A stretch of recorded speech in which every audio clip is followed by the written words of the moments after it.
আচ্ছা, আপনি কি লক্ষ্য করেছেন হঠাৎ করেই জীবনে একের পর এক সমস্যা আসতে শুরু করেছে?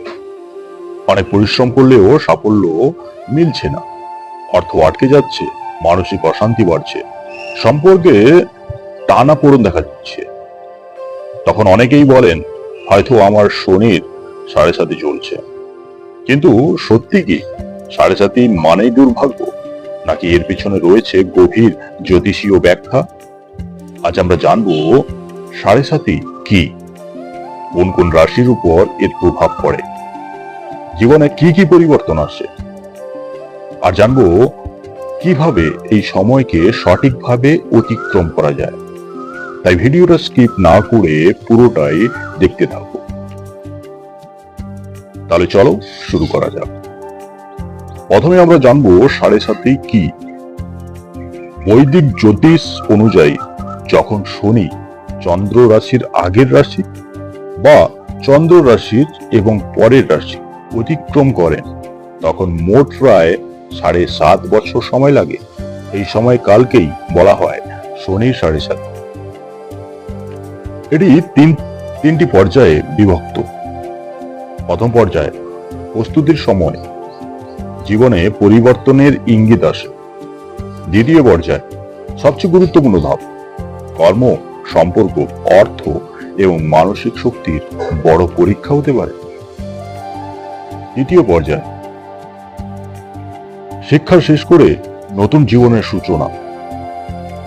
নেক্সট আমরা জানবো সাড়ে সাথীতে কি কি প্রভাব মানুষের উপর পড়ে।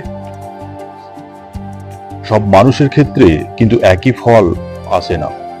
এটি নির্ভর করে জন্মকুণ্ডলিতে শনির অবস্থান, দশা এবং অন্যান্য গ্রহের প্রভাবের উপর।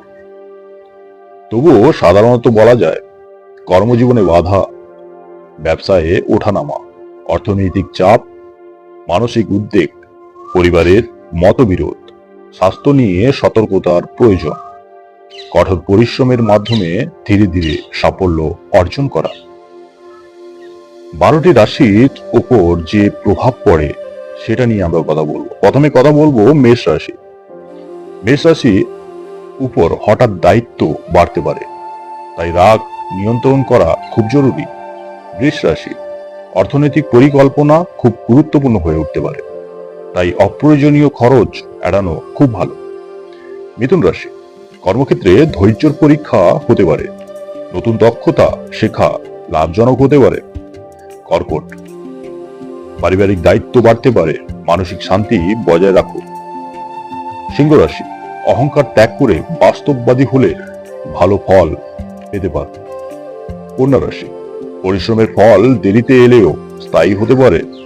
তুলা রাশি, সম্পর্কে ভুল বোঝাবুঝি এড়াতে স্পষ্টভাবে কথা বলা জরুরি। বৃশ্চিক রাশি, স্বাস্থ্য ও মানসিক চাপের উপর নজর রাখা খুব জরুরি। ধনু রাশি, জীবনে বড় পরিবর্তনের সম্ভাবনা আসতে পারে, ধৈর্য ধরে সিদ্ধান্ত নিন। মকর রাশি, কাজের চাপ বাড়লেও অভিজ্ঞতা পরিকল্পনা বৃদ্ধি পেতে পারে। কুম্ভ রাশি, নিজের ভুল থেকে শিক্ষা নেওয়ার সময়, শৃঙ্খলা বজায় রাখুন। মীন রাশি, আধ্যাত্মিক চর্চা ও আত্মবিশ্বাস এই সময়ে সহায়ক হতে পারে। সাড়ে সাথী থেকে বাঁচার ইতিবাচক উপায় আমরা জানব। শাস্ত্রীয় বিশ্বাস অনুযায়ী প্রতিদিন সততা ও ন্যায়ের পথে চলার চেষ্টা করুন। শনিবার দিন শনিদেবের স্মরণ ও প্রার্থনা করুন। হনুমানজির পূজা বা হনুমান চল্লিশা পাঠ অনেকে উপকার বলে মনে করেন। অসহায়, দরিদ্র, বৃদ্ধ এবং শ্রমজীবী মানুষের পাশে দাঁড়ান। অহংকার, প্রতারণা এবং অন্যায় থেকে অনেক দূরে থাকুন। নিয়মিত ধ্যান করুন, জপ ও ঈশ্বর চিন্তা করুন। নিজের কর্মের প্রতি নিষ্ঠাবান থাকুন। অনেকেই বলেন সাড়ে সাথী মানেই জীবনের ধ্বংস, কিন্তু বৈদিক জ্যোতিষ এমন কথা কিন্তু বলে না। শনিকে কর্ম ফলের বিচারক বলা হয়, তিনি মানুষের কর্ম অনুযায়ী ফল দেন। তাই যার কর্ম শৃঙ্খলা ও সততা ভালো, তার কাছে এই সময় নতুন সাফল্যের ভিত্তিও তৈরি করতে পারে। ইতিহাসে বহু মানুষ শনির কঠিন সময় পার করে জীবনে বড় সাফল্য অর্জন করেছেন।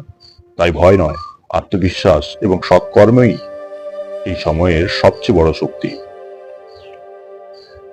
শনি সাড়ে সাতি শাস্তি দেওয়ার জন্য নয়, বরং মানুষকে আরো পরিণত, দায়িত্বশীল এবং কর্মনিষ্ঠ করে তোলার একটি সময়।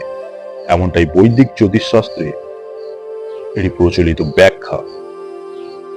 তাই যদি আপনার সাড়ে সাথে চলে থাকে, আতঙ্কিত হবেন না, ধৈর্য রাখুন, অন্যায় থেকে দূরে থাকুন, সৎভাবে নিজের কাজ করে যান এবং ঈশ্বরের প্রতি ভক্তি বজায় রাখুন।